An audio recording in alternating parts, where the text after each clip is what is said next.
यह बात कुछ महीने पहले की है, जब मेरे पड़ोसी के भाई ने मेरी ऐसी मदद की कि मैं आपको क्या बताऊं। मेरे पति की नौकरी के कारण वो अक्सर शहर से बाहर रहते थे। उनके एक दोस्त हमारे ही सोसाइटी में रहता था। मेरे पति ने उसे घर पर बुलाया था और मुझसे मिलवाया था और उसे कहा था कि अगर कभी ज़रूरत पड़े तो मेरी मदद कर देना और बाज़ार से सामान लाकर पहुंचा देना। वह दोस्त बहुत सहायक था। ज़रूरत पड़ने पर हमारे घर का छोटा मोटा काम भी निपटा दिया करता था। दोस्तों, अगर आपको स्टोरी इतनी अच्छी लग रही है तो सबसे पहले वीडियो को लाइक करें और चैनल को सब्सक्राइब ज़रूर कर लें। एक बार लाइक और सब्सक्राइब कर लीजिए। फिर आगे बढ़ते हैं स्टोरी में। एक शाम जब मेरे पति दूर शहर में थे, उसका दोस्त, जो हमेशा मुझे ऐसे देखता था जैसे वह मेरी परेशानी समझना चाहता हो। मेरा नाम नेहा है। मेरी उम्र 27 साल है। मैं आपको अपनी बड़ी पर बीती कहानी सुनाने जा रही हूँ। एक शाम की बात है। उसने मेरे घर की घंटी बजाई।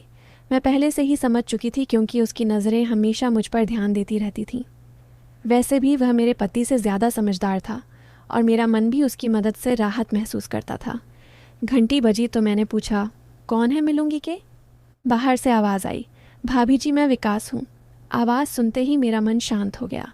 उसने पहली बार मुझे भाभी जी कहा था और उसका लहजा कुछ अलग सा था, जैसे वह मेरी परेशानी समझ रहा हो। मैंने तुरंत दरवाज़ा खोल दिया। उसने पूछा, आप ठीक तो हैं? मैंने धीमे से कहा, मेरे पैर में दर्द है। विकास ने मुस्कुराते हुए जवाब दिया, अगर आप कहें तो मैं बात करके दर्द का असर कम कर दूं। उसकी बात सुनकर मेरा मन हल्का हो गया। मैं समझ गई थी वह असल में क्या कहना चाहता है, लेकिन मेरा भी मन उसी राह पर था। मैंने बस हल्का सा सिर हिलाया और वह अंदर चला आया। मैं सोफे पर लेट गई। उसने बातें शुरू की और मेरे पास आ बैठा। उसकी बातें मेरे इतना नज़दीक थीं। जैसे ही उसने मेरी दर्द की बात करना शुरू किया, मेरा मन और शांत हो गया। उसकी बातों का वो असर सीधे दिल को छू रहा था, कभी हल्का सा, कभी गहरा। मैंने आंखें बंद कर ली और होठ दबाने लगी।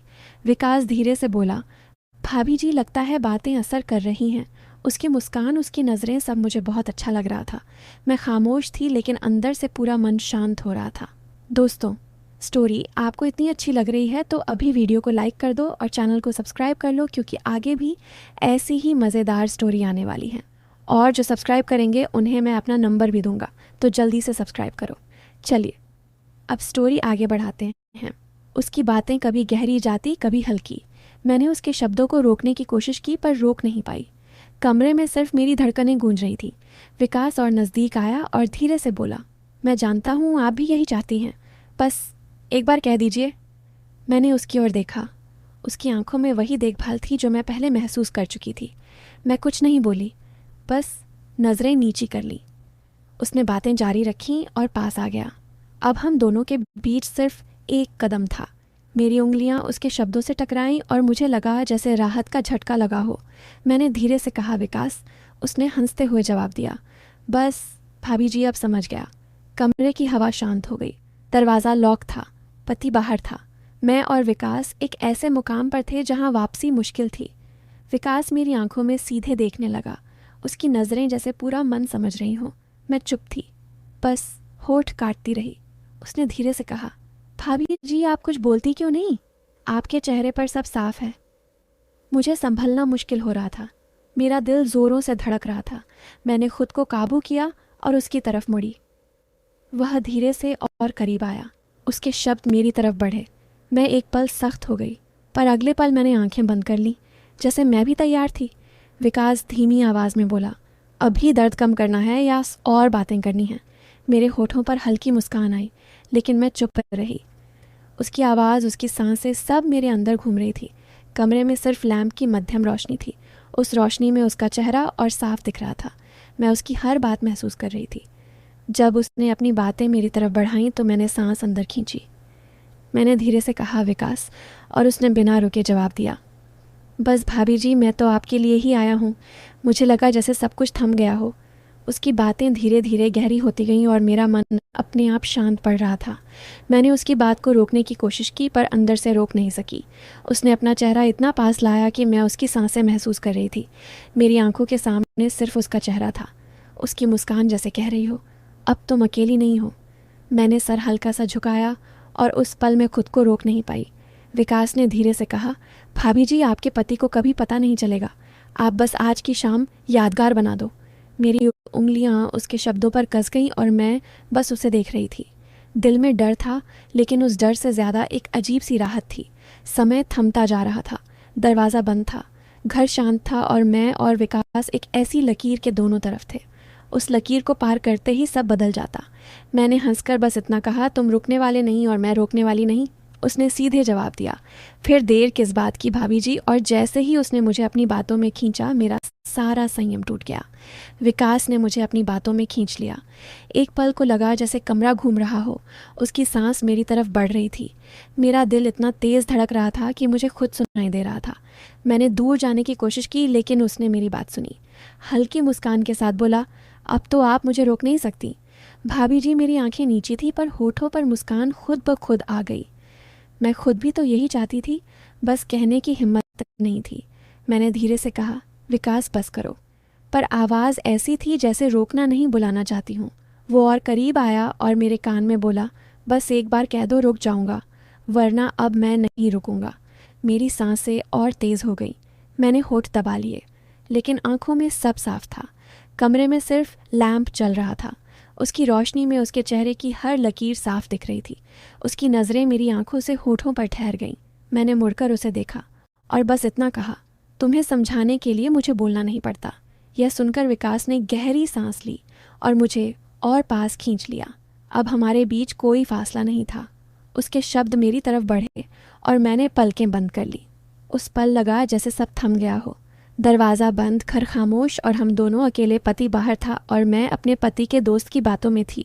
विकास ने कहा, भाभी जी, आज के बाद सब कुछ बदल जाएगा। मैंने आंखें बंद रखकर हल्की आवाज़ में कहा, जो होना है हो जाने दो। और अगले ही पल विकास ने आगे बढ़ा, जहाँ से वापसी नामुमकिन थी। विकास का चेहरा मेरे बिल्कुल पास था। उसकी नज़रें मेरी आंखों से होठों तक घूम रही थीं। मैंने होठ दबा लिए और उसकी देखभाल साफ दिख रही थी। मैंने धीमी आवाज़ में कहा, विकास, अगर कोई आ गया तो। उसने हंसकर जवाब दिया, दरवाज़ा बंद है और घर में कोई नहीं, अब सिर्फ मैं और आप हैं। उसकी आवाज़ इतनी मीठी थी कि मेरे पैर नरम पड़ गए। मेरा दिल कह रहा था रुक जाओ, पर मन कह रहा था आगे बढ़ो। विकास ने अपनी बातें और कसीं। मेरी सांसें फिर तेज़ हो गईं। मैं उसकी तरफ मुड़कर बोली, तुम समझ नहीं रहे, मैं खुद को रोक नहीं पाऊंगी। विकास और नज़दीक आया और धीरे बोला, इसीलिए तो आया हूँ, आपको रोकने नहीं बल्कि सहारा देने। उस पल मेरी आंखें उसके चेहरे पर ठहर गईं। उसका अंदाज़, उसकी आवाज़, सब मुझे अच्छा लगा रहा था। मैंने हाथ उसके शब्दों पर रखा जैसे दूर कर रही हूँ, पर वह दूर नहीं हुआ बल्कि और पास आ गया। उसने मेरी बात पकड़ी और अपनी ओर खींचा। अब कोई दूरी नहीं थी। उसकी सांसें मेरी तरफ बढ़ रही थीं। मैंने आंखें बंद की और मन उसके पास रख दिया। उसने धीरे कहा, भाभी, अब बस आप अकेली नहीं हो। मेरी उंगलियां उसके शब्दों पर फिसल रही थीं।